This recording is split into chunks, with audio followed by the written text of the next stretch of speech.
কেমন আছো তোমরা? চলো আজ এই ক্লাস স্টার্ট করা যাক। তাহলে আমরা আজকে first law of thermodynamics start করব। First law of thermodynamics.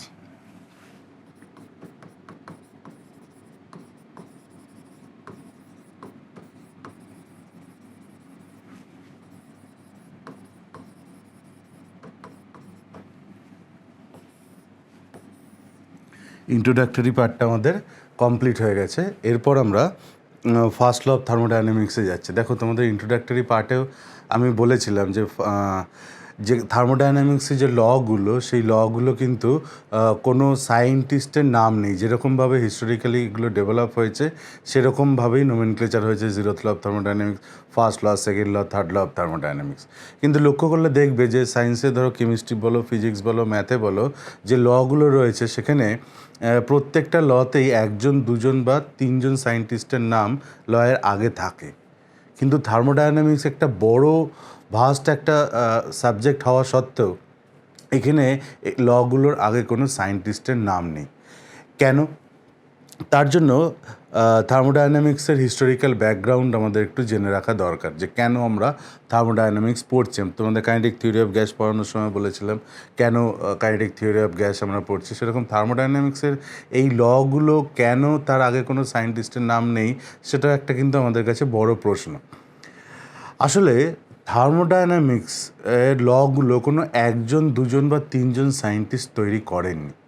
Basically 200-300 বছর ধরে নেচার থেকে পাওয়া যে এক্সপিরিয়েন্স এবং তার সাথে আমাদের যে নলেজ, সেটাকে গ্যাদার করে সেখান থেকে পাওয়া বলতে পারো যে ইনফারেন্সগুলো, যে সিদ্ধান্তগুলো, সেগুলোর নামই হচ্ছে ল অফ থার্মোডাইনামিক্স। সেটা ফার্স্ট ল হতে পারে, সেকেন্ড ল হতে পারে, থার্ড ল হতে পারে, আর জিরোথ ল হতে পারে। আমি কি বললাম? 200-300 বছর ধরে নেচার থেকে পাওয়া যে এক্সপিরিয়েন্সের যে ফলাফল, সেগুলোকে এক জায়গায় করে খুব ছোট করে যে সিদ্ধান্তে আমরা উপনীত হই, সেই সিদ্ধান্তগুলোই আসলে ল অফ থার্মোডাইনামিক্স নামে আমাদের কাছে পরিচিত। এবার তাহলে এখানে বলবো, স্যার সায়েন্টিস্টরা কি সেখানে কোনো কাজ করেন? অবশ্যই করেছেন।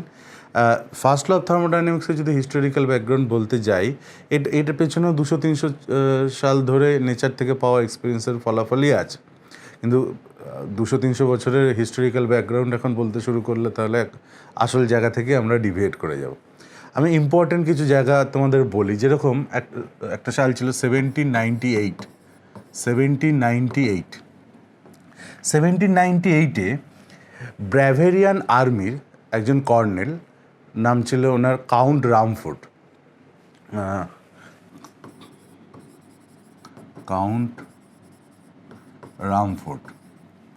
ব্রাভেরিয়ান আর্মির তিনি কর্নেল ছিলেন। ব্রাভেরিয়ান বলে তখন একটা দেশ ছিল, এখন সেটা জার্মানির মধ্যে রয়েছে। সেই দেশটার এখনও যে অস্তিত্ব আছে, তা সেটা তোমরা বুঝতে পারবে যদি BMW, যে গাড়ি আমরা জানি না, BMW পুরো কথাটা হচ্ছে ব্রাভেরিয়ান মোটর ওয়ার্ক। অর্থাৎ এটা জার্মানির সেই ব্রাভেরিয়ান অঞ্চলেই তো মানে এই কোম্পানিটা তৈরি হয়েছিল, ব্রাভেরিয়ান মোটর ওয়ার্ক। একসাথে আমরা BMW বলি। সেই ব্রাভেরিয়ান যে দেশটা ছিল এখন জার্মানির মধ্যে যেটা রয়েছে, সেই দেশের একজন কর্নেল, যার নাম ছিলেন কাউন্ট রামফোর্ড, তিনি যুদ্ধের সময় দেখেন যে কামান থেকে, মানে ক্যানন আমরা বুঝি, সেই ইংরেজদের আমলে বিভিন্ন ছবিতে দেখানো হতো, ক্যানন থেকে যখন গোলা ছোড়া হচ্ছে তখন ক্যাননটা, মানে কামানটা গরম হয়ে যাচ্ছে। সেখান থেকে উনি বললেন যে এটা ক্যালোরিমেট্রিক প্রিন্সিপালকে তিনি চ্যালেঞ্জ করলেন। এবার তখন তোমাদের মনে হবে, স্যার এটা কী বলছেন, কেন কামান থেকে গোলা ছুড়লে কামানটা তো গরমই হবে। কিন্তু সালটা দেখো 1798-এ তখনও অবধি ফিজিক্সে মানে থার্মাল পার্টে যে লটা এস্টাবলিশ ছিল, সেটা ছিল ক্যালোরিমেট্রিক প্রিন্সিপাল। ক্যালোরিমেট্রিক প্রিন্সিপাল আমরা ছোটোবেলায় পড়েছি। ক্যালোরিমেট্রিক প্রিন্সিপাল কী আমাদের বলে? ক্যালোরিমেট্রিক প্রিন্সিপাল বলে যে heat loss by one body equals to heat gain by another body. Heat loss by one body equals to heat gain by another body.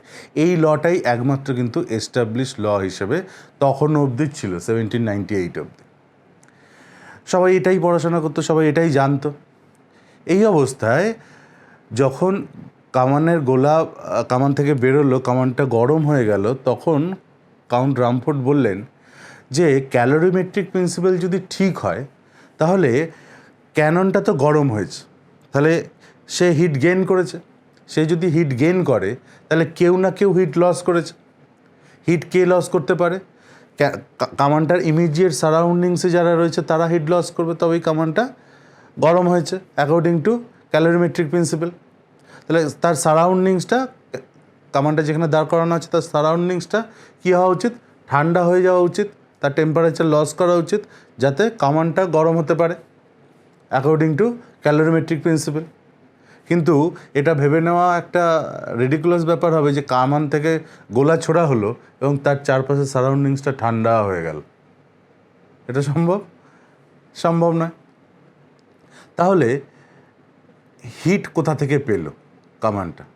তাহলে হিট গেইন করছে কিন্তু কেউ হিট লস করছে না। তাহলে ক্যালোরিমেট্রিক প্রিন্সিপালকে তিনি এই জায়গায় চ্যালেঞ্জ করলেন। কিন্তু উনি যেহেতু আর্মির একজন কর্নেল ছিলেন, কোনো সায়েন্টিস্ট ছিলেন না, ওনার কথা সেই সময় কেউ গুরুত্ব দেয়নি।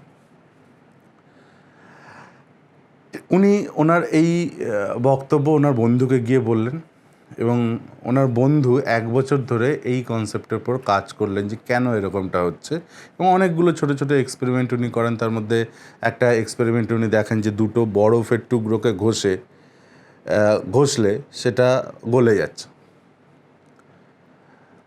এবং সেখান থেকে তিনি এই কনক্লুশনে গেলেন যে ওয়ার্ক করলে হিট জেনারেট হয়। সবসময় যে ক্যালোরিমেট্রিক প্রিন্সিপালে যেটা বলা হচ্ছে যে একজন কেউ হিট লস করলে তবে আর একজন হিট গেইন করতে পারে, সেটা নয়, ওয়ার্ক ডানের থ্রুতেও হিট জেনারেট করা যায়। তিনি এক্সপেরিমেন্টের সাহায্যে দেখালেন, এবং এই এক্সপেরিমেন্টটাকে দুনিয়া অ্যাকসেপ্ট করলো এই কারণে, কাউন্ট রামফোর্ডের যে ফ্রেন্ডের বন্ধুর কাছে উনি গেছিলেন, সেই বন্ধুটির নাম ছিল 1799, ওনার নাম ছিল Sir Humphry Davy. Humphry Davy যখন বললেন যে সায়েন্টিফিক্যালি যে ওয়ার্ক করার মাধ্যমে আমরা হিট তৈরি করতে পারি, হিট জেনারেট করতে পারি, সবসময় যে হিট জেনারেট করতে গেলে কাউকে হিট লস করতে হবে সেটা ঠিক নয়, তখন দুনিয়া নড়ে চড়ে বসলো যে বাবা, ক্যালোরিমেট্রিক প্রিন্সিপাল ছাড়াও আরও কিছু প্রিন্সিপাল আছে যার থ্রুতে আমরা হিটকে অ্যানালিসিস করতে পারি। 1799 এই ফার্স্ট টাইম ক্যালোরিমেট্রিক প্রিন্সিপাল চ্যালেঞ্জের সামনে এলো। কিন্তু ক্যালোরিমেট্রিক প্রিন্সিপাল ভুল এটাও কেউ প্রুভ করতে পারেনি, কারণ ঠিক 1824 স্যার সাদি কার্নট সাইকেল আবিষ্কার করলেন। কার্নট সাইকেল আবিষ্কার করে তিনি বললেন যে যখন কার্নট সাইকেল তিনি আবিষ্কার করলেন, কার্নট সাইকেল একটা ইঞ্জিনের কনসেপ্ট, যেটা থিওরিটিক্যাল একটা ইঞ্জিনের কনসেপ্ট, যে থিওরিটিক্যাল ইঞ্জিনটা তিনি এমনভাবেই তৈরি করেছিলেন, আমরা সেগুলো যখন পড়বো, সেকেন্ড অফ থার্মোডাইনামিক্স, তখন কার্নট সাইকেল আমাদের সিলেবাস আছে, আমাদের পড়তে হবে, তখন আরও ডিটেলসে বলবো। কিন্তু এটা এমন একটা ইঞ্জিনের কনসেপ্ট, যে ইঞ্জিনের কনসেপ্টটা এখন সায়েন্স এগিয়ে গেছে, জেট ইঞ্জিন থেকে শুরু করে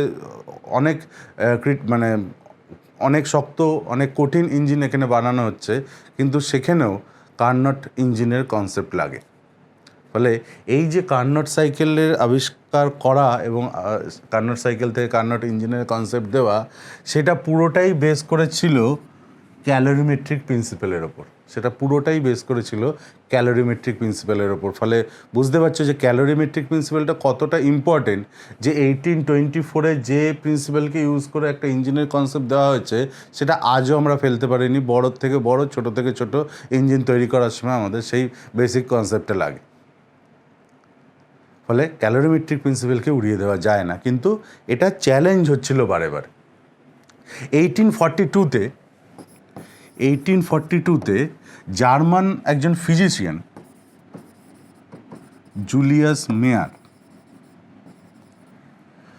জুলিয়াস মেয়ার একজন জার্মান ফিজিশিয়ান ছিলেন।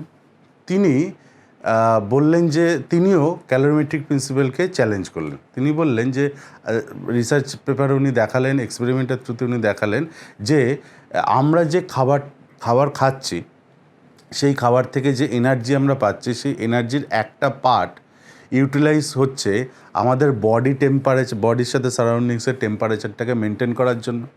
বুঝতেই পারছো আমাদের বডি টেম্পারেচার 37 ডিগ্রি সেলসিয়াস, বাইরের টেম্পারেচার যদি 40 ডিগ্রি সেলসিয়াস হয় তাহলে আমাকে বাইরের টেম্পারেচার বেশি, তাহলে আমাকে কী হচ্ছে ইকুইলিব্রিয়াম 37 আনার জন্য ইকুইলিব্রিয়ামে আসতে হবে। আবার যদি বাইরের টেম্পারেচার 37 কম হয় সেখানেও ইকুইলিব্রিয়ামে বডিকে আনতে হবে। তার জন্য কিছুটা হিট ওখানে নষ্ট হচ্ছে বা কাজে লাগছে, নষ্ট হচ্ছে বলাটা ভুল হবে, কাজে লাগছে।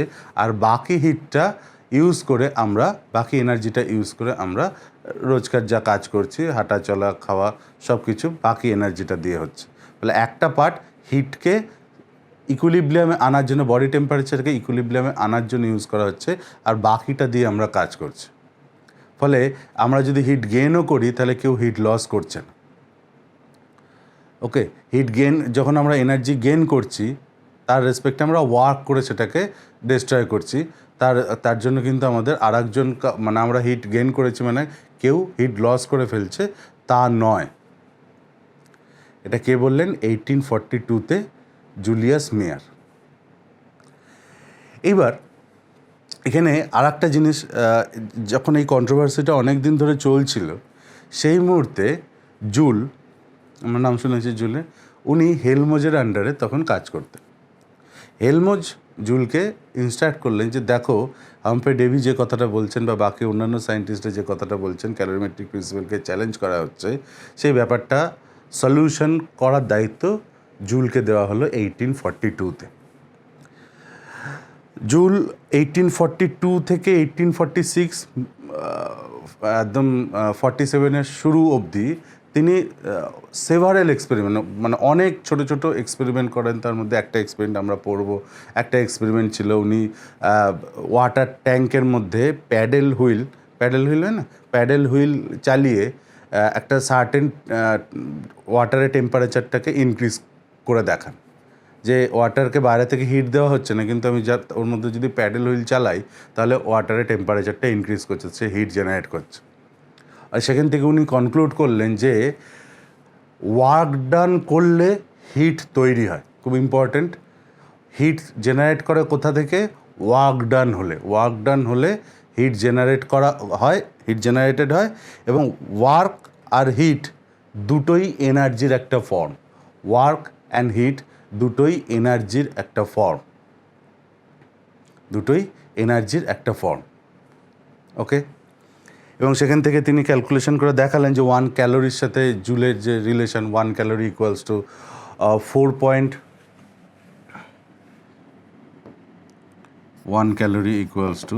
4.155 জুল।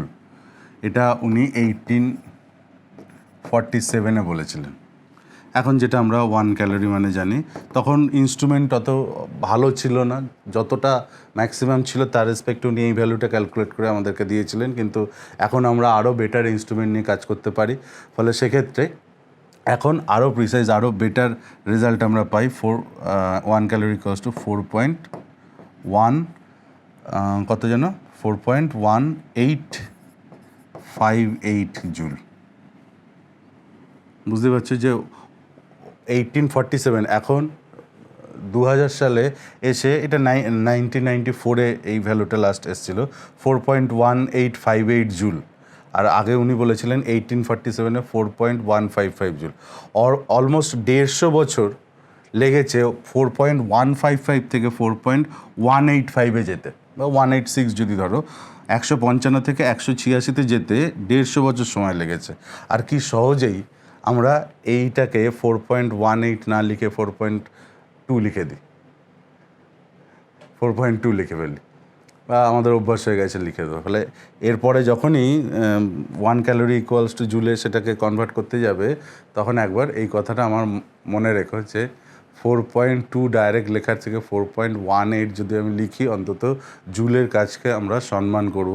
একটা জিনিস 150 বছর লাগে এই ফিগার থেকে এই ফিগারে আসতে, আর আমরা 1 সেকেন্ডে সেটাকে 4.2 করে দিই। এটা জাস্টিফাইড নয়। ফলে এরপর থেকে চেষ্টা করো যে 4.2 না লেখার 4.18 অন্তত, আর এক্স্যাক্ট ভ্যালু লিখতে পারলে ভালো হয়, কিন্তু 4.18 ধরে অন্তত করার, তাহলে অন্তত এই পার্টে আমরা জুলকে একটু সম্মান দিতে পারি। যাই হোক, এই এই কনক্লুশন জুল টানলেন এবং সেখান থেকে যখন রিসার্চ পেপারটা হেলমজকে উনি জমা দিলেন, সেখান থেকে থিওরিটিক্যালিও হেলমজ কিছু সিদ্ধান্তে পৌঁছালেন, যে সিদ্ধান্ত পৌঁছান হেলমজ, সেটাই আমরা ফার্স্ট ল অফ থার্মোডাইনামিক্সের স্টেটমেন্ট হিসেবে জানি। ফার্স্ট ল অফ থার্মোডাইনামিক্সের স্টেটমেন্ট একবার লিখে নিই, তাহলে বুঝতে পারবে। একটু লিখে নাও তোমরা। অরিজিনাল হেলমজ যে স্টেটমেন্টটা দিয়েছিলেন, এখন অনেক বিকৃতি চলে এসছে, ছোট করে লেখা হয়, অনেক পোর্শন বাদ দিয়ে দেওয়া হয়। আমি এক্স্যাক্ট স্টেটমেন্টটা তোমাদের এখানে লিখে দিচ্ছি। Different forms of energy, different forms of energy are interconvertible,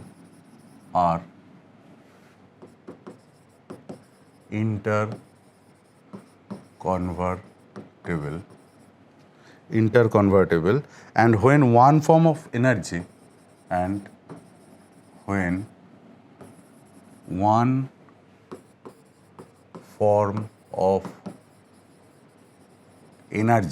one form of energy disappears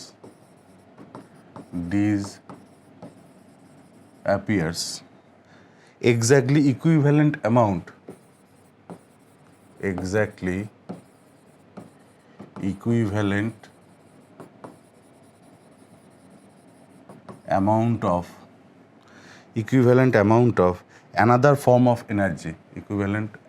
of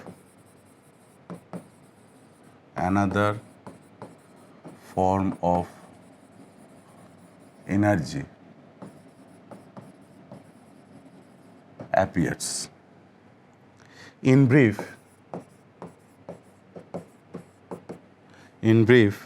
energy can neither be created, এটাই আমরা পড়ি, energy can neither be created nor be destroyed,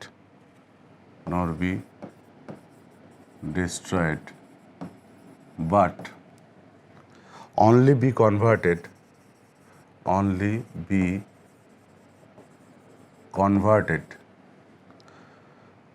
to other forms,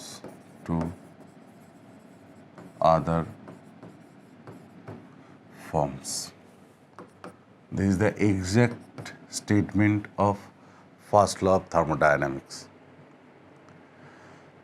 Different forms of energy are interconvertible, and when one form of energy disappears, exactly equivalent amount of another form of energy appears. In brief, energy can neither be created nor be destroyed, but only be converted to other forms. এই স্টেটমেন্টের সাথে আমরা পরিচিত, অনেকবার ছোটোবেলা থেকে আমরা পড়েছি যে ডিফারেন্ট ফর্মস অফ এনার্জি আর interconvertible, energy can not neither be created nor be destroyed, সেই ফর্মই এটা, যেটা হেলমজ থিওরিটিক্যালি আমাদের কাছে দেন। হেলমজ ম্যাথামেটিক্যাল পার্টও করেন, শুধু যে জুলের কন্ট্রিবিউশন ছিল এটা নয়, হেলমজেরও যথেষ্ট কন্ট্রিবিউশন ছিল। কিন্তু ফার্স্ট ল অফ থার্মোডাইনামিক্স কে আবিষ্কার করে যদি বইতে কোথাও লেখা থাকে দেখবে হেলমজের নাম নেওয়া হয়, জুলের নাম নেওয়া হয় না। এটা ঠিক নয়, বাট যেরমভাবে হিস্ট্রি তৈরি হয়েছে সেইভাবে আমাদের অ্যাকসেপ্ট করতে হবে। আর একটাও এর সাথে সাথে কথা রয়েছে যে ফর এনি সাইক্লিক ট্রান্সফরমেশন, যদি কোনো সাইক্লিক ট্রান্সফরমেশন হয় তাহলে সিস্টেম যতটা হিট গেইন করে ততটাই ওয়ার্ক প্রডিউস করে। ফর এনি সাইক্লিক ট্রান্সফরমেশন, এটাও সাথে লিখে রাখো, for any cyclic transformation,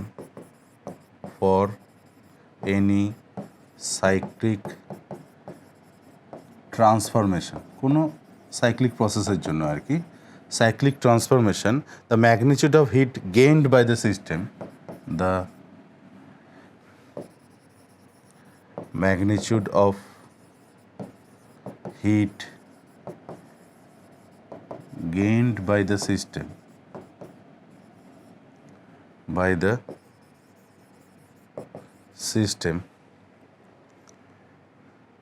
will be equal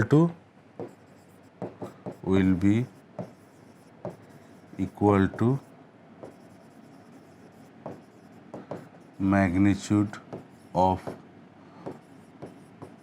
work done work done by the system, magnitude of work done by the system. বলছে ফর এনি সাইক্লিক ট্রান্সফরমেশন, যে কোনো cyclic process যদি হয়, বলছে the magnitude of heat gained by the system, যতটা system heat gain করবে will be equal to the magnitude of work done by the system, সেটা ততটাই ওয়ার্ক প্রডিউস করবে। ফলে ফর এনি সাইক্লিক ট্রান্সফরমেশন, যে কোনো সাইক্লিক প্রসেসের ক্ষেত্রে যতটা সিস্টেম হিট গেইন করবে ততটাই ওয়ার্ক প্রডিউস করবে। ইন টার্মস অফ ম্যাগনিটিউড বলা হয়েছে এখানে, ইন টার্মস অফ ম্যাগনিটিউড বলা হয়েছে।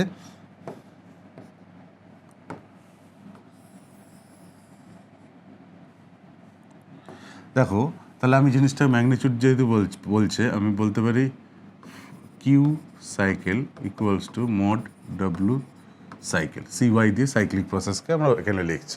তাহলে এই স্টেটমেন্ট অনুযায়ী আমি সেটাকে ম্যাথামেটিক্যালি এই ফর্ম দিতে পারি, heat magnitude of heat gained by the system equals to magnitude of work done by the system, work done by the system. যতটা হিট গেইন করবে ততটাই ওয়ার্ক প্রডিউস করবে, work done by the system.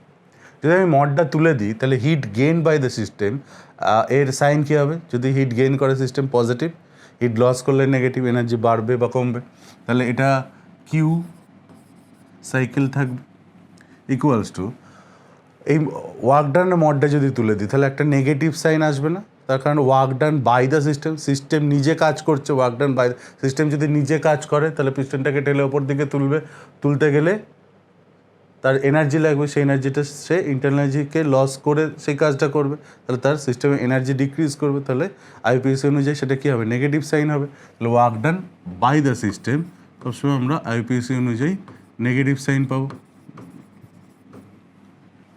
Okay, for infinitesimal amount of change, খুব small ক্ষুদ্র বলেছিলাম, infinitesimal change. For infinitesimal change আমি বলতে পারি it is dQ, cyclic integral of dq equals to minus cyclic integral of dw। d কাট কেন represent করি মনে আছে? d কাট রিপ্রেজেন্ট করা হয় পাথ ফাংশনকে ডিফাইন করার জন্য। তাহলে ফর ইনফাইনাইটেসিমাল চেঞ্জ ব্র্যাকেটে লিখে দিই infinitesimal change, for infinitesimal change cyclic integral of dq, কারণ সাইক্লিক প্রসেস, তাহলে স্মল কোয়ান্টিটির জন্য সাইক্লিক ইন্টিগ্রাল আসবে। Cyclic integral of dq equals to negative of cyclic integral of ডিডাব্লিউ। যদি একদিকে আনি তাহলে আমরা কী পাবো? Cyclic integral of dq plus ডিডাব্লিউ ইজ ইকুয়ালস টু 0। লক্ষ্য করে দেখো, আমরা যখন স্টেট ফাংশন পাথ ফাংশনের কন্ডিশন পড়েছিলাম, পাথ ফাংশনের কন্ডিশন পড়েছিলাম, তখন আমাদের ফার্স্ট কন্ডিশন কী ছিল স্টেট ফাংশন হওয়ার? যে ইনিশিয়াল থেকে ফাইনাল অবধি ইন্টিগ্রেট করলে যাতে যদি আমরা ডেল কোয়ান্টিটি পাই, del E, del H, but del W বা ডেল কিউ হওয়া সম্ভব না, ডেল মানে ট্রায়াঙ্গেল, ডেল কোয়ান্টিটি পাই, তাহলে আমরা সেটাকে বলি স্টেট ফাংশন। সেকেন্ড কন্ডিশন কী ছিল? Cyclic integral of differential of that function must be equals to 0। Cyclic integral of Z যদি স্টেট ফাংশন হয় তাহলে ডিজেড, সাইক্লিক ইন্টিগ্রাল অফ ডিজেডকে 0 হতে হবে। আর থার্ড কন্ডিশন কী ছিল? অয়লার্স রেসিপ্রোকাল থিওরেম ছিল, যেটা দিয়ে আমরা state function path function prove করি। ওকে, মনে আছে? তাহলে একটা স্টেট ফাংশন হতে গেলে তার ডিফারেন্সিয়ালের সাইক্লিক ইন্টিগ্রালকে 0 হতে হয়, এটা স্টেট ফাংশনের কন্ডিশন। আর যদি 0 না হয় তাহলে সেটা পাথ ফাংশন। তাই কনক্লুশনে দাঁড়ায় যদি সেটা তিনটে কন্ডিশন না মানে তাহলে তারা পাথ ফাংশনে যায়। তো cyclic integral of d Q, এটা রাফে লিখছি এমনি, cyclic integral of d Q must not equals to 0। Cyclic integral of d Q, কারণ হিট পাথ ফাংশন, তাহলে তার সাইক্লিক ইন্টিগ্রাল 0 হবে না। ওয়ার্ক পাথ ফাংশন, তাহলে তার সাইক্লিক ইন্টিগ্রাল 0 হবে না। তাহলে individually dq, cyclic integral of dq not equals to 0, individually cyclic integral of dw not equals to 0, but এখানে দেখা যাচ্ছে তাদের summation, cyclic integral of their summation is equals to 0। তার মানে individually heat path function, work path function, but তাদের যদি সাম করি তাহলে সেটা স্টেট ফাংশনের কন্ডিশন দিচ্ছে, অর্থাৎ summation of d Q and d W একটা স্টেট ফাংশনকে রিপ্রেজেন্ট করছে, যে স্টেট ফাংশনকে আমরা নাম দিই ইন্টারনাল এনার্জি, যে স্টেট ফাংশনকে আমরা নাম দিই ইন্টারনাল এনার্জি, হয় de, E for internal energy, বা এটা সরি ইউ হবে, du equals to 0, where du equals to dq plus ডিডাব্লিউ। This is the first law of থার্মোডাইনামিক্সের ম্যাথামেটিক্যাল ফর্ম। এটা পুরোপুরি হেলমজ দিয়েছিলেন, একদম যে ফার্স্ট লকে আবিষ্কার করেছে তার জন্য হেলমজের নাম এসছে অবশ্যই ঠিক, তার সাথে জুলের নামটাও নিলে ভালো হতো, তবুও যথেষ্ট হেলমজের কন্ট্রিবিউশন এখানে ছিল। Du equals to dq plus ডিডাব্লিউ, this is the first law of থার্মোডাইনামিক্সের ম্যাথামেটিক্যাল ফর্ম, বলতে পারো differential form of first law of thermodynamics. Du equals to dq plus ডিডাব্লিউ, where du is the internal energy change, internal energy change, internal energy change.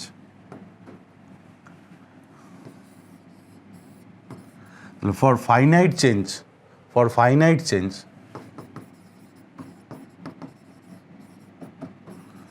খুব small change না, finite change যদি হয় তাহলে আমরা বলবো del U equals to del W, তো লেখা যায় না, ডেল কিউ তো লেখা যায় না। এটাও ফার্স্ট ল অফ থার্মোডাইনামিক্সের mathematical form for finite change, and for infinitesimal change du equals to dq plus ডিডাব্লিউ আমরা এইভাবে লিখতে পারি। আবার ডাব্লিউ ইকুয়ালস টু আমরা জানি কি minus P dV, minus P external into dV, তাহলে এখানে ডিডাব্লিউর জায়গায় আমরা মাইনাস পি ডিভিও লিখতে পারি, or del U equals to Q, sorry এটা থেকে না, এটা থেকে dU equals to DQ minus P dV. এইভাবেও ফার্স্ট ল অফ থার্মোডাইনামিক্সের ফর্মকে আমরা লিখি। খেয়াল থাকবে এখানে, তাহলে এটা হচ্ছে আমাদের স্টেটমেন্ট। তারপর হচ্ছে ফর এনি সাইক্লিক ট্রান্সফরমেশন, যদি প্রসেসটা সাইক্লিক হয় তাহলে দেখা যায় experimentally heat gain by the system equals to work done by the system magnitudically. যতটা হিট সিস্টেম গেইন করে ততটাই ওয়ার্ক প্রডিউস করে। সো ম্যাগনিচুটিক্যালি যদি বলি, আমি মড দিয়ে লিখেছি, ফর যদি এটা মডটা তুলে দিই তাহলে heat gain by the system, সেটা আইপিসি অনুযায়ী পজিটিভ সাইন পায়, positive q CY equals to heat work done by the system, তার মানে সেটা negative sign, work done by the system. মনে পড়ছে কেন নেগেটিভ সাইন? গ্যাসকে work done by the system, নিজেকে কাজ করতে হচ্ছে, তাহলে এনার্জি লস করবে। এনার্জি যদি লস করে তাহলে সেটা আইপিসি অনুযায়ী কী হয়, সেখানে নেগেটিভ সাইন আসে, তাহলে minus W CY. For infinitesimal change cyclic integral of dq equals to minus cyclic integral of ডিডাব্লিউ। একদিকে যদি আনি cyclic integral of dq plus ডিডাব্লিউ ইজ ইকুয়ালস টু 0, কিন্তু আমরা জানি কি যে ইন্ডিভিজুয়ালি হিট অ্যান্ড ওয়ার্ক আর path function. So cyclic integral of dq not equals to 0, cyclic integral of ডিডাব্লিউ নট ইকুয়ালস টু 0, বাট দেখা যাচ্ছে তাদের সামেশনের সাইক্লিক ইন্টিগ্রালটা 0 আসছে। তার মানে এই কোয়ান্টিটিটা দুটো সামেশন একটা স্টেট ফাংশনকে রিপ্রেজেন্ট করছে, স্টেট ফাংশনের কন্ডিশনই হলো তার ডিফারেন্সিয়াল ফর্মে সাইক্লিক ইন্টিগ্রালটা 0 হবে। তাহলে সাইক্লিক ইন্টিগ্রাল এখানে 0 হচ্ছে, 0 যদি হয় তাহলে তার সেটা একটা স্টেট ফাংশনকে রিপ্রেজেন্ট করছে। Individually heat is not state function, individually work is not state function, but the summation is behaves as a state function. সেই স্টেট ফাংশনটাকে আমরা বলছি ইন্টারনাল এনার্জি, যেটাকে আমরা ইউ দিয়ে রিপ্রেজেন্ট করছি। সেখান থেকেই ফার্স্ট ল অফ থার্মোডাইনামিক্সের প্রথম ম্যাথামেটিক্যাল ফর্ম আমরা পেয়ে যাই, DU equals to dq plus DW. এখানে ইন্টারনাল এনার্জি প্রথম স্টেট ফাংশন আমাদের কাছে এলো। প্রথম স্টেট ফাংশনের ক্যারেক্টারিস্টিক ফিচার্স, এর ফিজিক্যাল সিগনিফিকেন্স আমাদের বুঝতে হবে। তার আগে তোমাদের বলে রাখি এর সাইন মানে সিম্বলটা নিয়ে, ইউ, কোথাও এটা ইউ ইউজ করা হয়, কোথাও এখানে ক্যাপিটাল ই ইউজ করা হয়। আইইউপিএসি আসার পরে ইন্টারনাল এনার্জিকে আমরা এখন ক্যাপিটাল ই দিয়ে রিপ্রেজেন্ট করি, আর ইউ দিয়ে রিপ্রেজেন্ট করা হয় না। কেন? তার পেছনে কারণ হলো যে টোটাল এনার্জি ইকে আমরা লিখতে পারি kinetic energy plus potential energy plus internal energy U. Okay, kinetic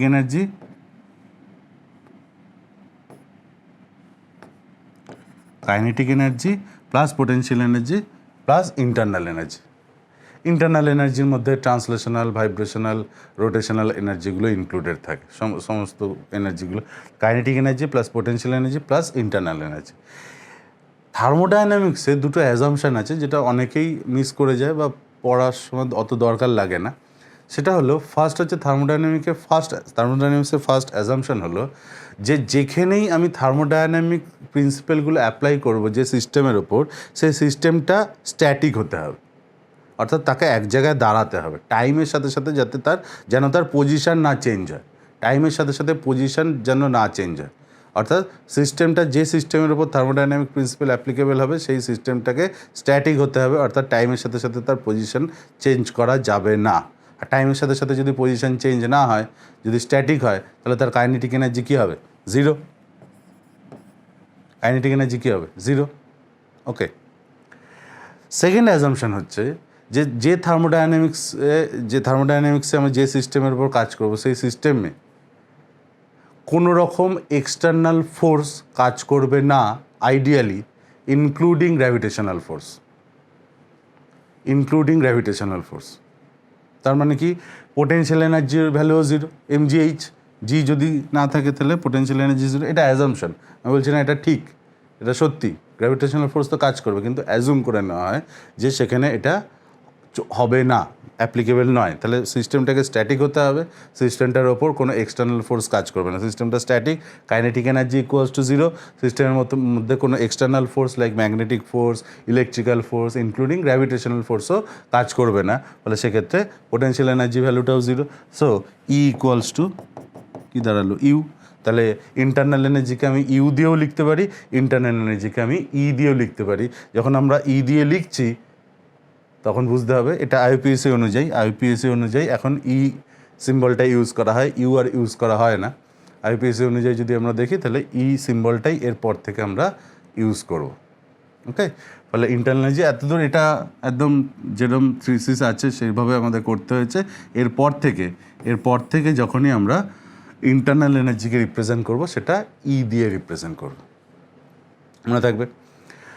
চলো, ইন্টারনাল এনার্জি যে পেলাম এর ফিজিক্যাল সিগনিফিকেন্স কি?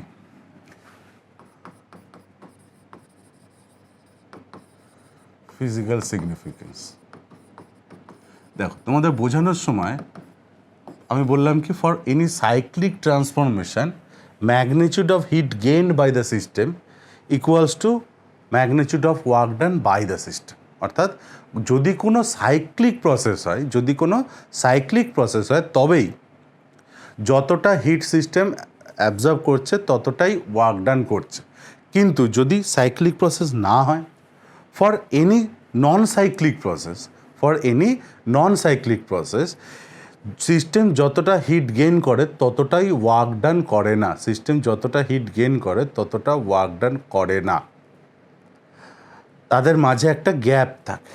সেই গ্যাপটা মানে ধরো 5 ক্যালোরি হিট গেইন করলো, 4 ক্যালোরি ওয়ার্ক করলো, তার মানে যতটা হিট গেইন করেছে ততটা ওয়ার্ক করেনি, মাঝখানে 1 ক্যালোরির একটা ডিফারেন্স আছে। এই ডিফারেন্সটাকে ব্রিজ করে internal energy.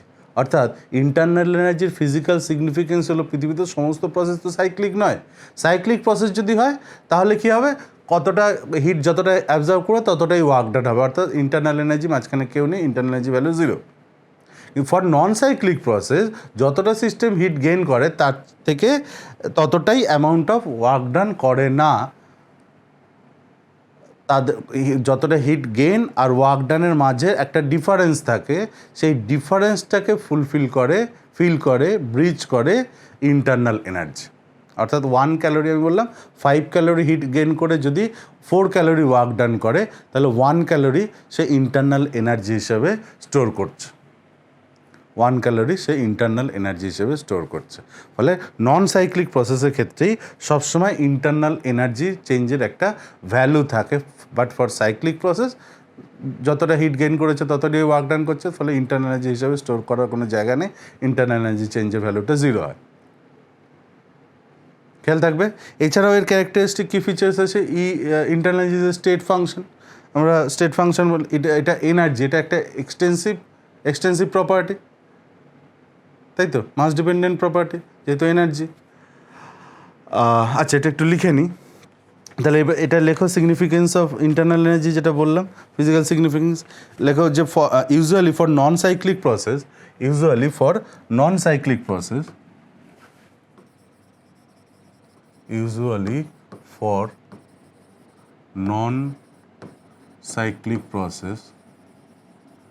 non-cyclic process the magnitude of heat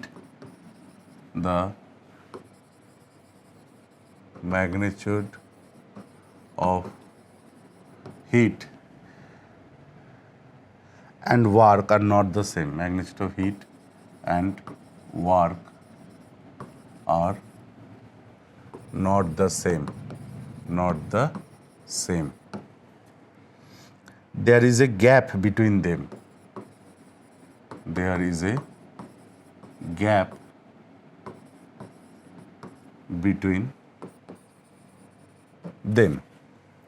This gap is bridged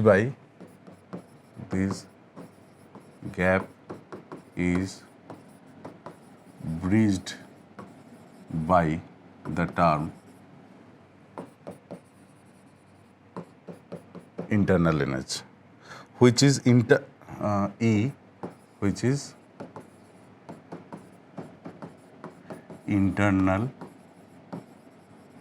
energy of the system. Actually, total heat gained by the system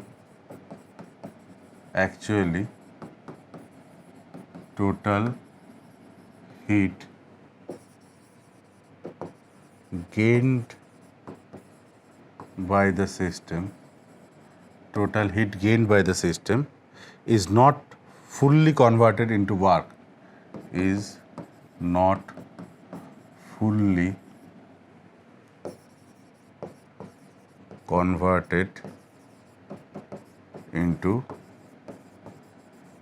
Into work. A part of it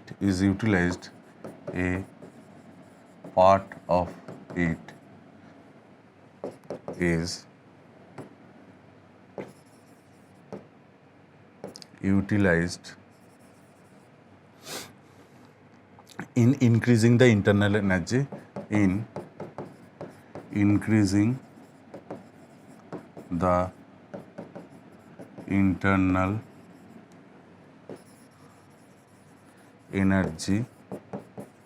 of the system.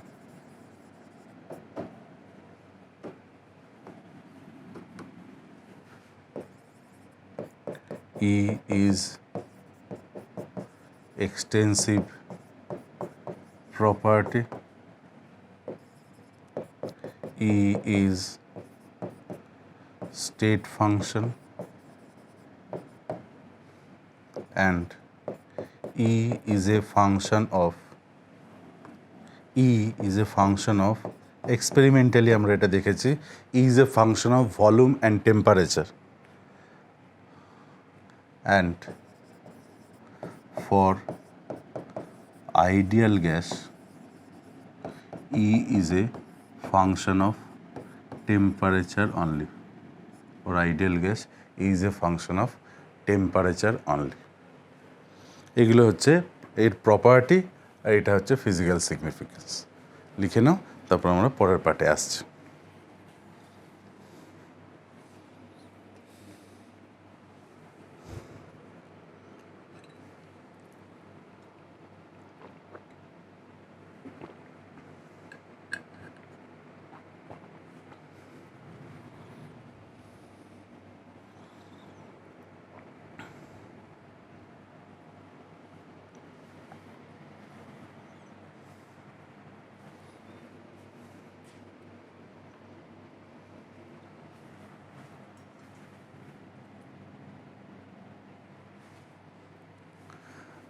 আচ্ছা, লেখা হয়েছে তাহলে দেখো। এবার আমাকে একটা প্রশ্নের উত্তর দাও।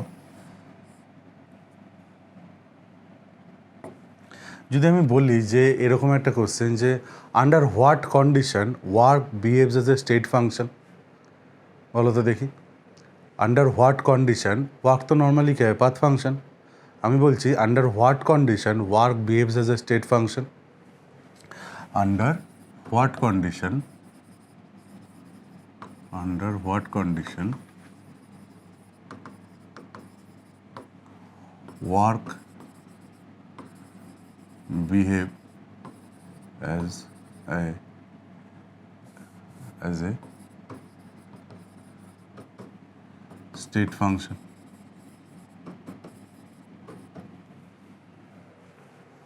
ভেবে দেখো কোশ্চেনটা,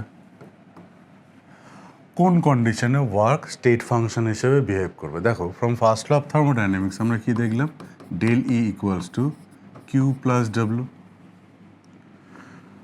অ্যাডিয়াবেটিক কন্ডিশন যদি হয় কিউ ইকুয়ালস টু 0 হয়, আন্ডার অ্যাডিয়াবেটিক কন্ডিশন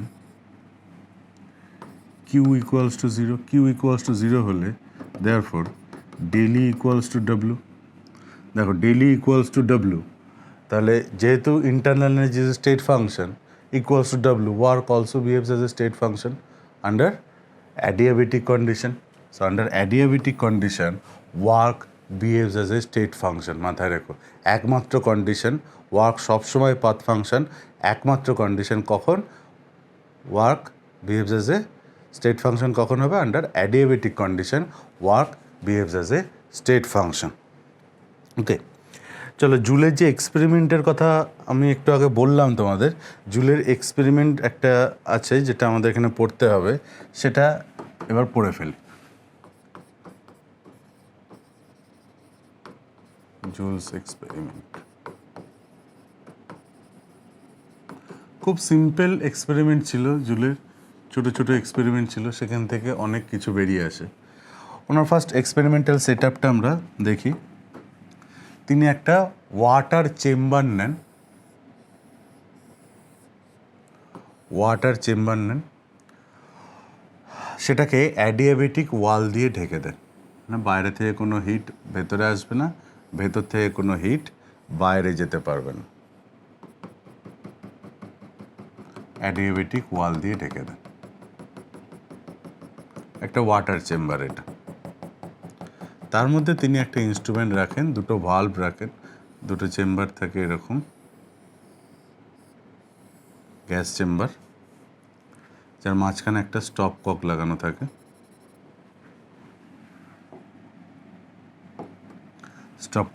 থাকে। এদিকটা থাকে, এদিকে একটা গ্যাস রাখা হয়, pressure P, volume V, temperature টিতে, P1 V1 T1 ধরো। এখানে ওয়াটার দিয়ে ফুলফিল করে দেওয়া হয়, এটাকে ভর্তি করে দেওয়া হয়। এইদিকে চেম্বারটা ভ্যাকুয়াম রাখা হয়, এদিকে চেম্বারটাকে ভ্যাকুয়াম রাখা হয়, এদিকে একটা স্টপ কক রাখা হয়, ওয়াটার দিয়ে পুরোটাকে ভর্তি করে দেওয়া হয়। এবং এইদিকে একটা থার্মোমিটার ডিপ করানো থাকে, টেম্পারেচারটা বোঝার জন্য থার্মোমিটার একটা ডিপ করানো থাকে।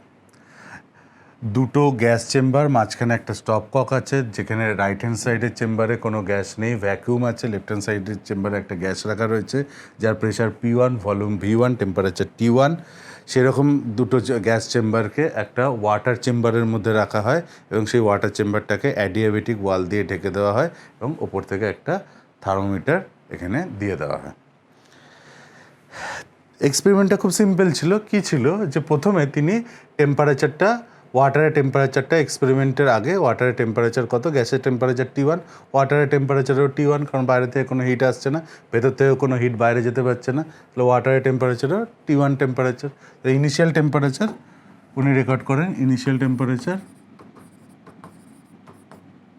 আচ্ছা এদিকটা করছে, ইনিশিয়াল টেম্পারেচার T1। এবার তিনি এই স্টপ ককটা খুলে দেন। স্টপ ককটা যেই খুলে দেওয়া হবে, সঙ্গে সঙ্গে গ্যাস কী হবে, এদিক থেকে ভ্যাকুয়াম চেম্বারটা আস্তে আস্তে ভর্তি হতে থাকবে। যখন পুরো গ্যাসটা হোমোজিনিয়াসলি ডিস্ট্রিবিউটেড হয়ে গেল দুটো চেম্বারের মধ্যে, এইবার তিনি ফাইনাল স্টেটে আবার টেম্পারেচার রিড করলেন, যে কত টেম্পারেচার গ্যাসটা এক্সপ্যানশনের পরে, গ্যাসটা তো এক্সপ্যান্ড করলো, ভলিউমে বাড়লো। তখনও দেখলেন যে ফাইনাল টেম্পারেচার দেখলেন কোনো চেঞ্জ হয়নি, T1ই আছে। তার মানে কোনো রকম টেম্পারেচারের চেঞ্জ নেই এখানে, ∆T 0, অথবা বলতে পারো DT equals to 0। Experimental observation এটা যে গ্যাসটা এক্সপ্যান্ড করলো ভ্যাকুমে, তার জন্য টেম্পারেচারের কোনো চেঞ্জ হলো না। যেহেতু প্রসেসটা মানে পুরো চেম্বারটা অ্যাডিয়াবেটিক ওয়াল দিয়ে ঢাকা আছে, তার মানে এখানে কোনো হিটও এন্টার করেনি, বাইরেও যায়নি, তার মানে ফর অ্যাডিয়াবেটিক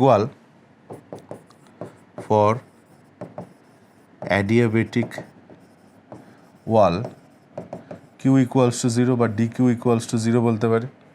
তাহলে dT 0, D Q 0 from first law of thermodynamics.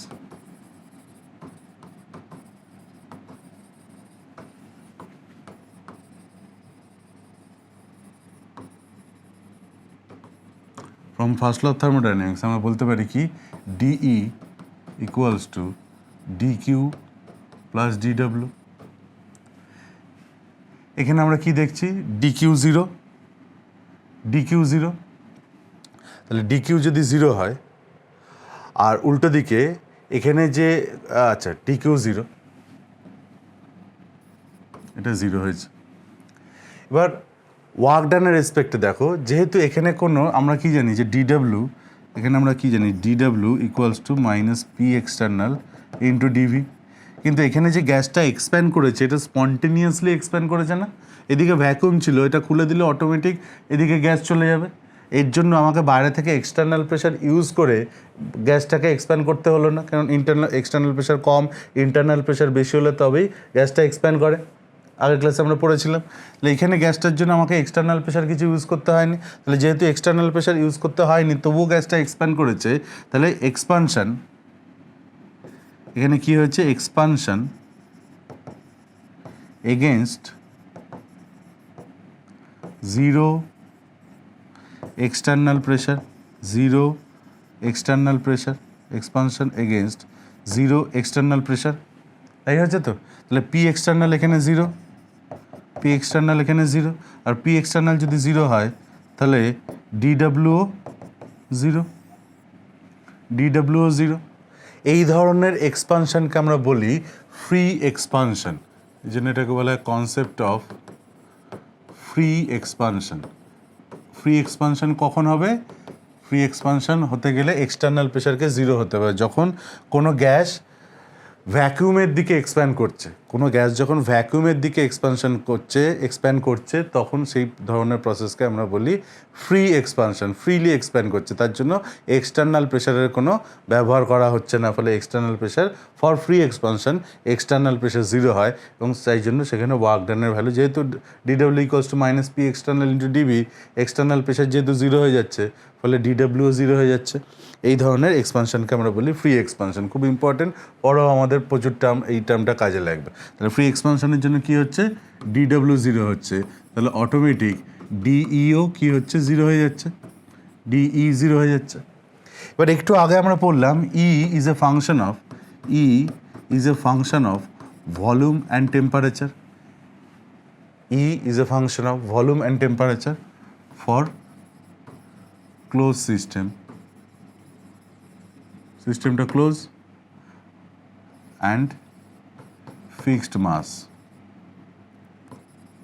Number of মোলের কোনো ভ্যারিয়েশন নেই, সেই মুহূর্তে is a function of volume and temperature. তাহলে এটাকে যদি আমরা পার্শিয়াল ডেরিভেটিভ করি তাহলে কী পাবো, ডিই ইকুয়ালস টু, মনে পড়ছে এক্সপ্রেশনটা, তৈরি করার চেষ্টা করো। P is a function of volume and temperature করেছিলাম, সেখান থেকে ডিপি ইকুয়ালস টু কত হয়, Z is a function of X Y, তাহলে ডিজেড কত, সেরকমভাবে E is a function of volume and temperature, তাহলে D equals to del V T into dv plus del E পরেরটা del T at constant V into dt, নিচে যেটা del form সেটারই D form এখানে।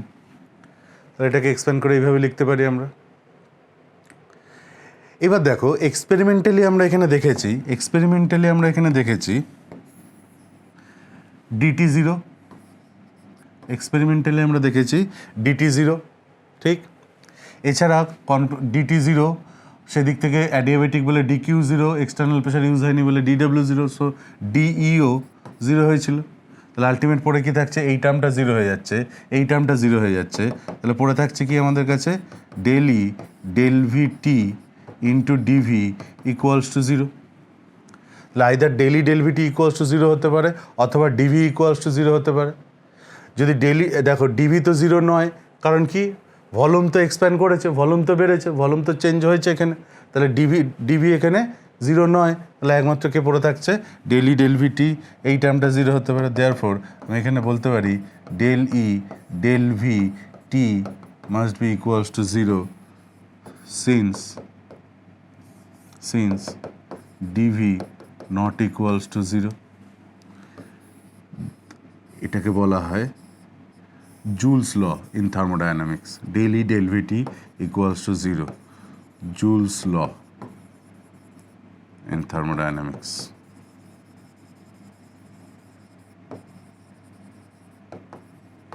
Joule's law in thermodynamics, daily del Vt equals to 0, অর্থাৎ temperature যদি constant অবস্থায় মানে isothermal কন্ডিশনে আমি যদি ভলিউম চেঞ্জ করি তাহলে ইন্টারনাল এনার্জির কোনো চেঞ্জ হবে না। তাই বলছে না, টেম্পারেচার কনস্ট্যান্ট থাকা অবস্থায় ভলিউমের যদি চেঞ্জ হয় তাহলে ইন্টারনাল এনার্জির কোনো চেঞ্জ হবে না। It is equals to zero, del E del V T is equals to zero. মনে রেখো, খুব ইম্পর্টেন্ট, খুব ইম্পর্টেন্ট এই এক্সপেরিমেন্টটা, কারণ এখান থেকে আমরা ফ্রি এক্সপানশনের কনসেপ্ট পাই, এছাড়া আমরা এখান থেকে জুলস ল পাই। ফ্রি এক্সপানশন মানে কি, expansion against zero external pressure, therefore P external equals to zero, সেই ক্ষেত্রে ডিডব্লিউ সবসময় জিরো হবে, ফলে ফ্রি এক্সপানশনের ক্ষেত্রে কোনো রকম ওয়ার্ক ডান হয় না। তারপরে আমরা এক্সপেরিমেন্ট থেকে পেলাম কি, del E del VT equals to zero, del E del VT equals to zero, del E del VT equals to zero. This is Joule's law in thermodynamics. Okay, তাহলে দুটো ইম্পর্টেন্ট কনসেপ্ট আমরা এখান থেকে পাচ্ছি, concept of free expansion and Joule's law. আচ্ছা, এরপরে কনসেপ্টটাকে আরও এগিয়ে নিয়ে যাওয়ার জন্য আমার দুটো ইকুয়েশনের দরকার পড়বে, যে দুটো ইকুয়েশন আমরা এখন ডিরাইভ করব না। এখন একটু তোমরা কাইন্ডলি মনে রেখো, আমরা এখন ডিরাইভ করার মতন অবস্থায় নেই। আমরা সেকেন্ড ল অফ থার্মোডায়নামিক্স যখন পড়বো তখন আমি দুটো ইকুয়েশন তোমাদের ডিরাইভ করে দেবো। সেই ইকুয়েশন দুটোকে কি বলে, thermodynamic equation of state, thermodynamic equation of state.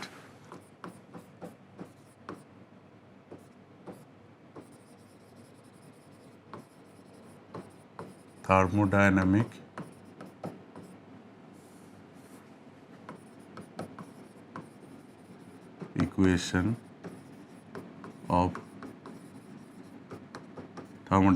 equation of state.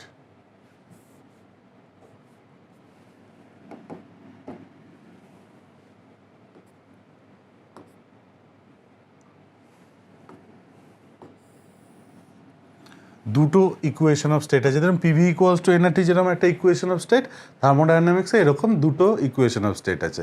একটা হচ্ছে এরকম ডেলি, এখন একটু মুখস্থ রাখলে তোমাদের সুবিধা হবে, del E del V T equals to T into del P del T V minus P. এটাকে বলা হয় first thermodynamic equation of state. First thermodynamic equation of state, del E del V T equals to T into del P del T V minus P. আর second thermodynamic equation of state হচ্ছে এরকম, এটা এখন লিখে রাখছি, একটু পরেই আমরা ডেল এইচ মানে এনথালপি আসেনি, জাস্ট এখন লিখছো যখন একই সাথে লিখে রাখো, del H del P T equals to minus T into del V del T P plus V, del V del T P del V del T P plus V. এই দুটো ইকুয়েশন অফ স্টেট একটু এখন মুখস্থ রাখো, অবশ্যই আমি এগুলোকে derive করিয়ে দেবো তোমাদের।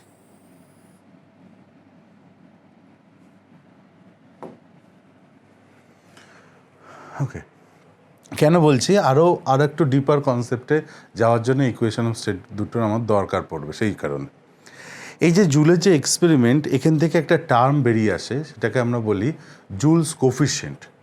জুলস কোফিশিয়েন্ট,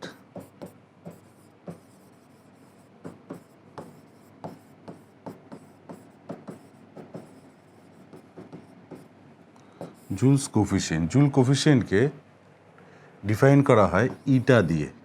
ভিসকোসিটি কোফিশিয়েন্ট না, এটা থার্মোডাইনামিক্সে ইটা মানে হচ্ছে Joule's coefficient. Joule's coefficient eta equals to del T del V at constant internal energy. Del T del V at constant internal energy, এটাকে আমরা বলি Joule's coefficient. Eta equals to del T del V E. Under constant internal energy volume চেঞ্জের সাথে সাথে টেম্পারেচারের যে change কতটা হচ্ছে সেটাকে ডিফাইন করে এই কোয়ান্টিটিটা জুলস কোফিশিয়েন্ট।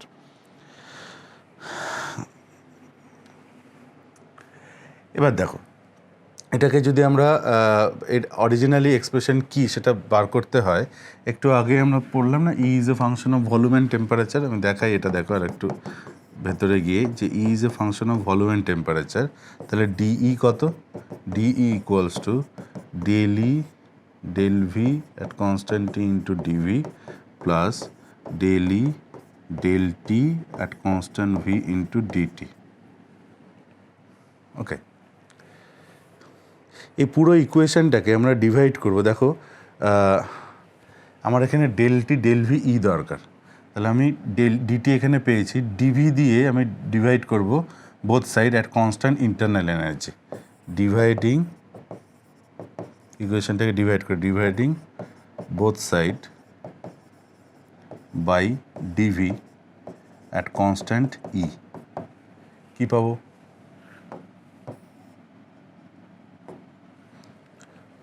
দেখো, ইন্টারনাল এনার্জি যদি কনস্ট্যান্ট হয়, তাহলে ডিই কী হবে? জিরো হবে। ই যদি কনস্ট্যান্ট হয় ডিই জিরো হবে, তাহলে zero equals to del E del V T del E del V at constant T dV by dV কেটে গেছে 1 plus del E del T V into del T del V at constant E. Del T del V dV করেছে, dV দিয়ে divide বলেছে, কিন্তু at constant ই মানে একের বেশি independent variable, তাই ডেল হয়ে গেছে। বলার সময় বলবো ডি, যেহেতু ওপরে ডিটি আছে, কিন্তু লেখার সময় ডেল লিখব। Del T del V at constant E, এটাই হচ্ছে Joule's coefficient del T del V E.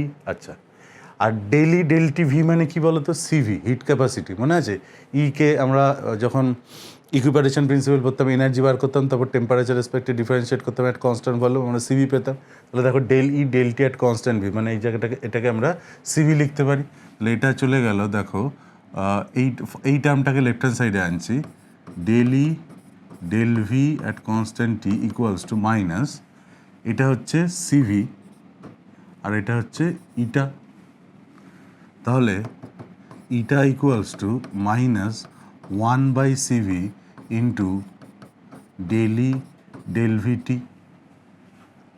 By definition এটা ঠিক আছে, বাট ফিজিক্যাল সিগনিফিকেন্স বুঝতে গেলে এটা হচ্ছে ইটার অরিজিনাল এক্সপ্রেশন। যদিও পুরো অরিজিনাল না, এখনও কিছু কাজ বাকি আছে। এই অবস্থায় বলতে পারো minus 1/CV del E del V T is known as Joule's coefficient. এবার ডেলি ডেল ভিটি দেখো del E del V T thermodynamic equation of state থেকে আমি ডেলি ডেল ভিটির জায়গায় এটা বসাতে পারি, T into del P del T V minus P. বসাই, দেখি কী পাচ্ছি।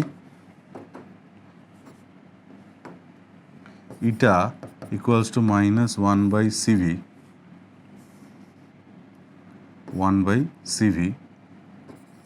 ডেলি ডেল ভিটির জায়গায় বসাচ্ছি T into del P del T V minus P, এটা বসিয়ে দিতে পারি। ওকে, এইবার এটা বসিয়ে দিলাম ঠিকই। এবার আমাকে বুঝতে হবে যে এই আইডিয়াল গ্যাসের জন্য জুলস কোফিশিয়েন্টের কী ভ্যালু, রিয়েল গ্যাসের জন্য জুলস কোফিশিয়েন্টের কী ভ্যালু। আইডিয়াল গ্যাস ধরেই চলি, পরে আমরা অন্যগুলো দেখব। For ideal gas P equals to RT/V for 1 mole। এখান থেকে এই del P del T V টার্মটা বার করে নিতে পারি। দেখো del P del T at constant V, temperature respect করছি, ভলিউম আর কনস্ট্যান্ট, তাহলে R/V পাচ্ছে। এখানে যদি R/V বসাই, তাহলে eta equals to minus 1/CV, এখানে R/V টি আছে, তাহলে RT/V minus P, minus one by CV, R T by V মানে কি পি, তাহলে P minus P that is equals to zero, therefore eta equals to zero for ideal gas, এটা equals to zero for ideal gas. ঠিক বলছি? এটা equals to zero for ideal gas. Del E ডেলভিটির value কত ideal গ্যাসের ক্ষেত্রে আমরা বার করে নিতে পারি। কিন্তু এটা মাথায় রাখবে যে আইডিয়াল গ্যাস, দেখো এখানে খুব ইম্পর্ট্যান্ট যে বিষয়টা সেটা হলো যখন জুল এই এক্সপেরিমেন্টটা করে আমাদের ফলাফল দিয়েছিলেন যে daily del V T equals to zero, তখন উনি বলেননি যে এই গ্যাসটা আইডিয়াল গ্যাস, মানে এটা কার জন্য বলা হচ্ছে, আইডিয়াল গ্যাসের জন্য বলা হচ্ছে নাকি রিয়েল গ্যাসের জন্য বলা হচ্ছে। বলে সবাই ভেবেছিল এটা একটা general formula, general law, Joule's law. কিন্তু যখন থার্মোডাইনামিক ইকুয়েশন অফ স্টেটগুলো আবিষ্কার হওয়া শুরু হলো তখন দেখা গেল যে ডেলি ডেলভিটির ভ্যালুটা আইডিয়াল গ্যাসের জন্যই শুধু জিরো হয়, রিয়েল গ্যাসের জন্য জিরো হয় না। কি করে দেখো, আমি কি বললাম বুঝতে পারলে ব্যাপারটা? যে ডেলি ডেলভিটি, এই যে daily del V T equals to zero যখন জুলস ল হিসেবে এলো তখন সবাই ভাবলো ইট ইজ জেনারেল, এটা একটা জেনারেল ফর্মুলা, এটা সমস্ত গ্যাসের জন্য অ্যাপ্লিকেবল। কারণ কোনোভাবেই জুল এক্সপেরিমেন্টে যে গ্যাস চেম্বারে যে গ্যাসটা রেখেছিলেন সেই গ্যাসটা কী ছিল সেটা সম্বন্ধে কারোর কোনো আইডিয়া ছিল না। ফলে সবাই ভাবলো যে লটা এসছে সেটা সমস্ত গ্যাসের জন্যই অ্যাপ্লিকেবল। ফলে del E del V T equals to zero for real gas, del E del V T equals to zero for ideal gas. কিন্তু যখন থার্মোডাইনামিক ইকুয়েশন অফ স্টেটগুলো আবিষ্কার হলো, যখন সেকেন্ড ল অফ থার্মোডাইনামিক্স চলে আসার পর, তখন দেখো এখানেও ডেলি ডেলভিটির একটা এক্সপ্রেশন আমরা পাচ্ছি।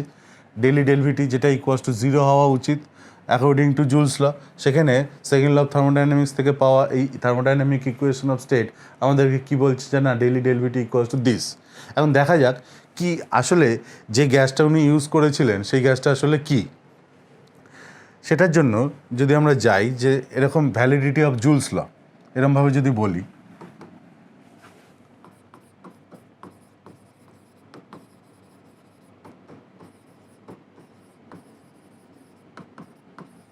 ভ্যালিডিটি অফ জুলস ল, আমি প্রথমে বলতে পারি for ideal gas, for ideal gas. দেখো আগে থার্মোডাইনামিক ইকুয়েশন অফ স্টেটটা আমি এখানে লিখে দিচ্ছি, del E del V T equals to T into del P del T at constant V minus P.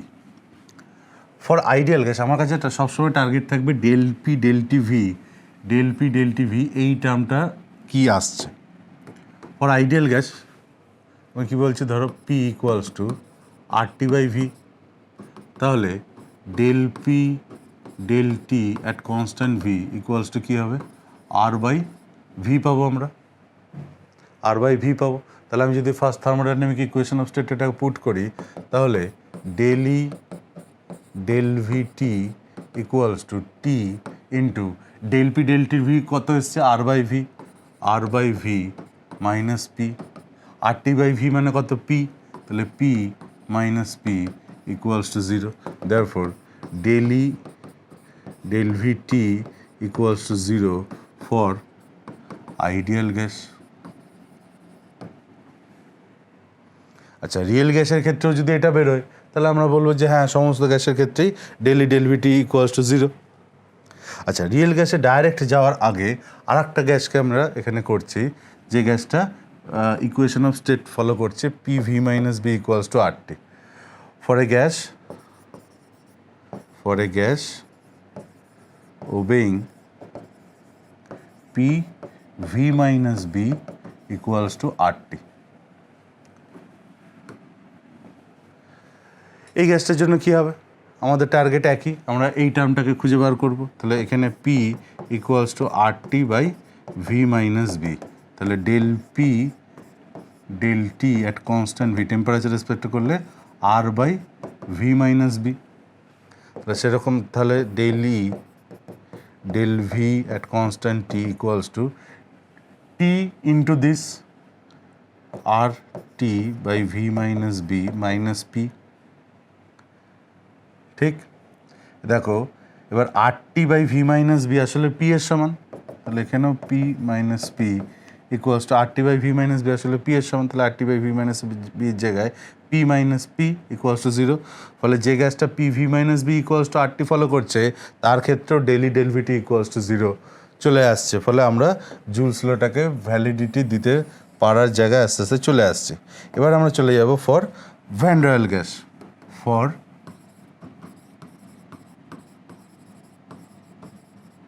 Van der Waals gas,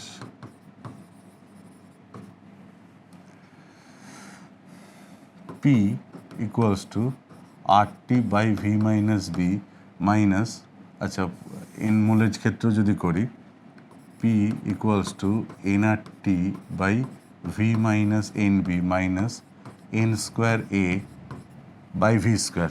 ঠিক লিখলাম for N mole of van der Waals gas. For N mole of van der Waals gas আমি এটা বলতে পারি এখান থেকে del P del T at constant V কত হবে, টেম্পারেচার রেসপেক্টে করছি, ভলিউম কনস্ট্যান্ট, এখানে টেম্পারেচার রেসপেক্ট করলে NR by V minus N B, N A V constant, তাহলে এই পার্টটা 0, তাহলে del P del T V equals to NR by V minus N B. তাহলে আমি del E del V T equals to T into this, T into del P del T V NRT by V minus N B minus,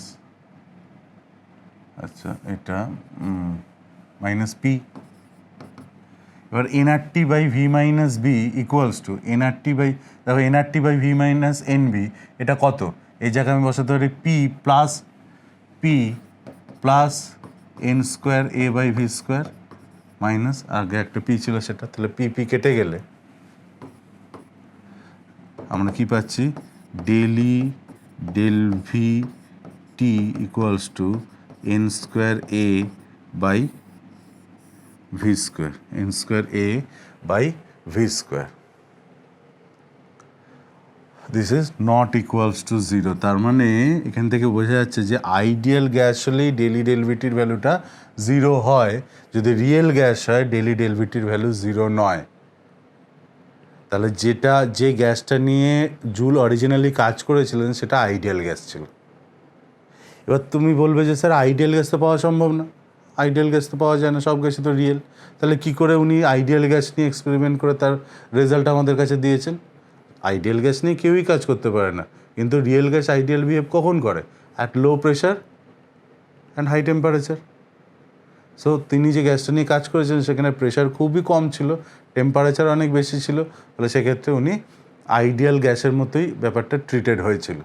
কিন্তু যদি real gas নিয়ে উনি original কন্ডিশনে করতেন তাহলে অবশ্যই ডেলি ডেলভিটির ভ্যালুটা ওনার 0 আসতো না। So del E del V T equals to N square A by V square, এরও ফিজিক্যাল সিগনিফিকেন্স আছে। For real gas del E del V T equals to N square A by V square, N square A by V square is the pressure correction term in van der Waals equation of state. ঠিক বলছি তো, যে N square A by V square is the pressure correction term in van der Waals equation of state. So pressure correction term has the same dimension, pressure correction term has the same dimension as pressure. So daily del Vt has the dimension of pressure equal to এটা pressure correction term, এর dimension কি, প্রেশারের ডাইমেনশনের সমান equals to this, তাহলে del E del ভিটির dimension কী হবে, প্রেশারের ডাইমেনশনের সমান হবে। তাহলে del E del V T is known as internal pressure in thermodynamics.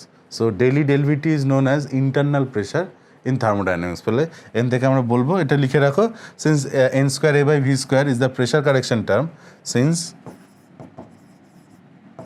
n square a by v square is the pressure correction term in Van der Waals equation. Daily del Vt has the same dimension as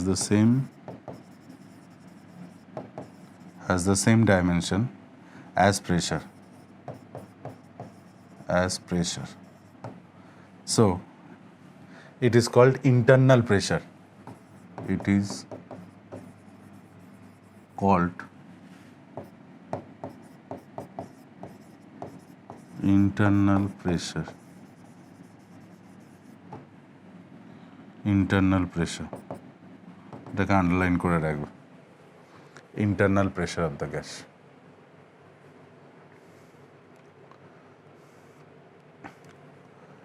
ওকে, লিখে নাও এটা।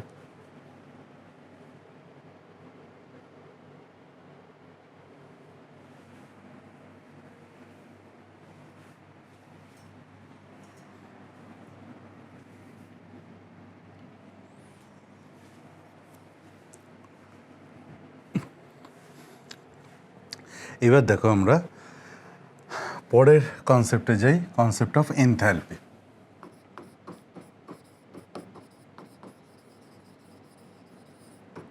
First law of thermodynamics থেকে এই দুটো state ফাংশনের concept আমরা পাই। আমি আজকের ক্লাসে ইনিশিয়াল যে কনসেপ্টগুলো ইন্টারনাল এনার্জি আর এনথ্যালপি দুটো একসাথে করলাম। পরের ক্লাস থেকে দুটোকে একসাথে নিয়ে এগিয়ে যাব, দুটো কনসেপ্টকে একসাথে নিয়ে এগিয়ে যাব। তো এনথ্যালপির কনসেপ্ট খুব সিম্পল কনসেপ্ট, যে যা এক্সপেরিমেন্ট আমরা ল্যাবে করি সবই আন্ডার কনস্ট্যান্ট এক্সটার্নাল প্রেশারে হয়, অর্থাৎ প্রেশারটা সেখানে সবসময় কনস্ট্যান্ট থাকে। এখন ল্যাবে যখন তুমি কোনো কাজ করছো সেটা কী হয়, ওপেন অবস্থায় কনস্ট্যান্ট এক্সটার্নাল প্রেশারের আন্ডারে আমাদের কাজ করতে হয়। তো প্রেশার যখন কনস্ট্যান্ট থাকে তখন এনার্জিটাকে আমরা কিভাবে দেখতে পারি তার একটা ফর্ম হচ্ছে এনথ্যালপি। দেখো, from first law of thermodynamics আমরা জানি কি যে d E equals to DQ minus P d V, মনে আছে লিখেছিলাম ডিকিউ প্লাস ডিডব্লিউ, ডিডব্লিউর জায়গায় মাইনাস পিডিভি, তাহলে d Q equals to d E plus P d V. এখন ডিকিউ ইকুয়ালস টু আমি বলতে পারি d E plus D of P V, যদি প্রেশারটাকে আমি কনস্ট্যান্ট করি। ডিকিউ নিচে প্রেশার লিখলাম, কেন বলছি দেখো, যে তো এটা রাফেল তোমরা লিখে রাখতে পারো, ডি অফ পিভি মানে কি ইউভি ফর্মুলায় পড়বে পিডিভি প্লাস ভিডিপি। এবার প্রেশার যদি কনস্ট্যান্ট হয় তাহলে ডিপি জিরো হলে ডি অফ পিভি যা পিডিভিও তাই অ্যাট কনস্ট্যান্ট প্রেশার। তাহলে অ্যাট কনস্ট্যান্ট প্রেশার আমি বলতে পারি পিডিভি যা ডি অফ পিভিও তাই। তাহলে সেক্ষেত্রে আমি এটা মুছে দিচ্ছি, লিখে নিও।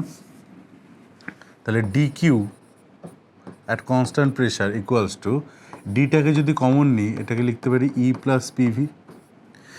দেখো ফার্স্ট ব্র্যাকেটের যে টার্মটা রয়েছে সেখানে ইন্টারনাল এনার্জি একটা স্টেট ফাংশন, প্রেশারও স্টেট ফাংশন, ভলিউমও স্টেট ফাংশন, তাহলে তাদের সামেশন আর একটা স্টেট ফাংশনকে রিপ্রেজেন্ট করছে, যে স্টেট ফাংশনকে আমরা বলছি এনথ্যালপি, যেটাকে আমরা ক্যাপিটাল এইচ দিয়ে ডিফাইন করি, where H equals to E plus PV. At constant pressure heat যতটা চেঞ্জ হয়, দেখো এটা আমাকে কী সিগনিফাই করছে, D Q at constant P equals to D H, অর্থাৎ আমি এখান থেকে বলতে পারি heat absorbed by the system, D কিউর আগে পজিটিভ সাইন আছে, heat absorbed by the system at constant pressure is a measure of its enthalpy change. অর্থাৎ এনথ্যালপিকে আমরা কীভাবে রিপ্রেজেন্ট করছি, বোঝার চেষ্টা করছি। প্রেশার কনস্ট্যান্ট থাকা অবস্থায় সিস্টেম যতটা অ্যামাউন্ট অফ হিট অ্যাবজর্ব করে সেটা তার এনথ্যালপিকে চেঞ্জ করে।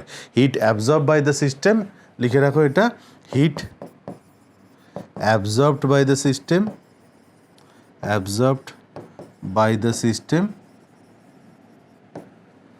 At constant pressure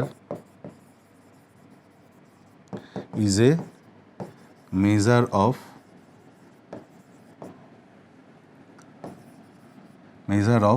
its enthalpy change. So measure of its enthalpy change. ডিফারেন্সটা বুঝতে পারবে। দেখো যদি আমি এই ইকুয়েশন দিয়ে যাই, dq equals to de plus pdv, তাই তো, D Q equals to d E plus P d V. এখান থেকে যদি বলি, যদি ভলিউম কনস্ট্যান্ট হয়, at constant volume d V equals to 0, তাহলে আমি তখন বলতে পারি D Q at constant V equals to d E volume d V 0, D Q at constant V equals to d E. তাহলে এটা কি সিগনিফাই করছে? Heat absorb by the system at constant volume is a measure of its internal energy change. Volume constant থাকা অবস্থায় system যে amount of heat absorb করে সেটা তার ইন্টারনাল এনার্জিকে চেঞ্জ করে। আর প্রেশার কনস্ট্যান্ট থাকা অবস্থায় সিস্টেম যে অ্যামাউন্ট অফ হিট অ্যাবজর্ব করে সেটা তার এনথ্যালপিকে চেঞ্জ করে। ডিফারেন্সটা মনে থাকবে? Heat absorb by the system, এটা লিখে রাখো, heat absorb by the system at constant heat absorbed by the system at constant volume is a measure of its internal energy change.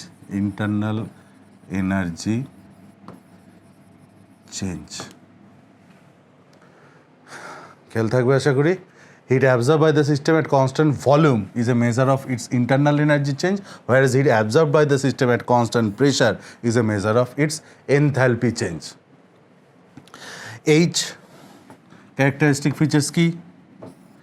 H is a state function. দুই, H is extensive property,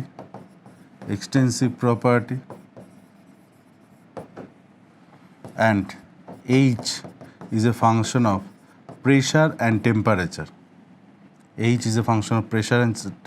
And for ideal gas, H is a function of temperature only, একদম internal এনার্জির মতো।